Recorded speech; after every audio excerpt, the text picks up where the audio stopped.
and welcome back to Tech Tip Tuesday. Okay, so for this one, I had a thought. I was working on this pedal last night on the live feed, and it got me thinking about a question that I get a lot about painting real small, the reduction of the paint, and controlling an airbrush, and that kind of thing.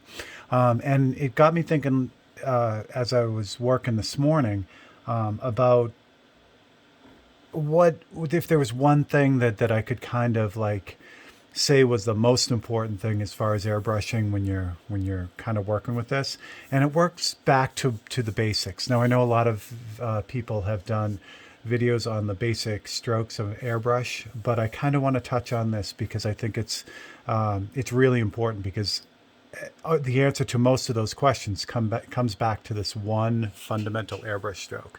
So I'll get you guys closer.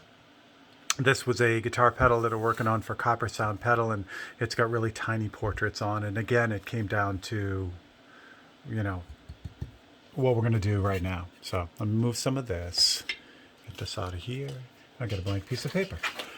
So there are fundamental airbrush strokes, and if you're starting to get into this, it won't take you long to find those strokes. So there's a dot, a line, and a dagger or a fade stroke that you hear about a lot, and you should practice them all. But the one we're going to talk about today is the fade stroke, and I think it's the most important of all the fundamental airbrush strokes, and I'll show you why. So basically what the fade stroke is you have your airbrush, and you get the air going. So always, always, always when you start airbrushing, it's always air on and leave the air on. So it helps the paint atomize. It doesn't allow the paint to stick to the end of the airbrush when you're done. It's just a really good habit to get into, leaving that air on all the time. So the fade stroke starts with paint, and then as you move it across the surface, you gradually push that trigger forward, and it fades the paint away, which is why you get the fade stroke. So I'll do a little bit faster so it smooths out. And a little bit faster still. And you get this really neat fade.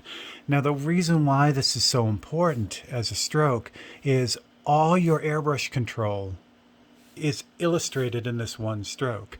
So as you fade the paint away, you're working on your patience as far as how slowly you can push that trigger forward to get that paint to stop flowing.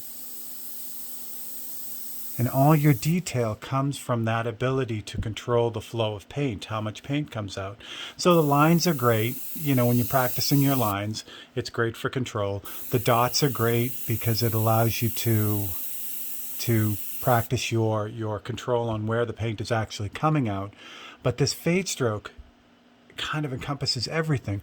For instance, if you're doing your dots, you can actually fade them in reverse. So you start pulling back very slightly as these dots develop really slowly. And that's a great technique because it'll really give you a lot. It'll let you do what an airbrush is supposed to do, and that's control that flow of paint.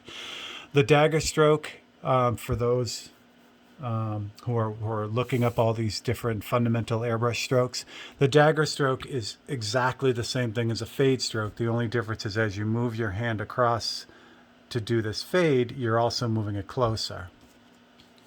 Get to a new piece here, I'll show you. So same thing, you're fading the paint away, but as you're fading the paint away, you're just getting closer to the surface. And that gives you this little pointed line. So now, why this stroke is so important?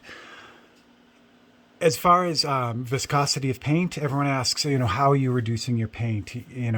How thin should it be? How thick should it be?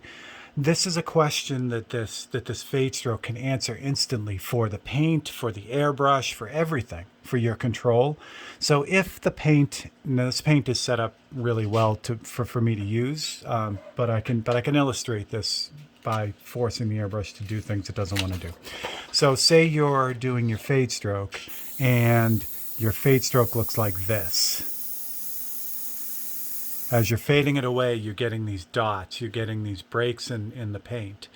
So that instantly tells you one of two things. One, that your paint is too thick, or that your airbrush is not it doesn't have a large enough needle and nozzle to spray that paint efficiently. It just can't process it, so it starts, just basically spitting it out. So that'll tell you right there, if this is my airbrush and this is the airbrush I want to use, that I'm going to have to reduce the paint to get it to flow smooth as I fade it away. So you add a little bit of reducer and you try your fade stroke again. And if you have a real smooth fade stroke, you hit it. If it still clumps like this, then you have a problem.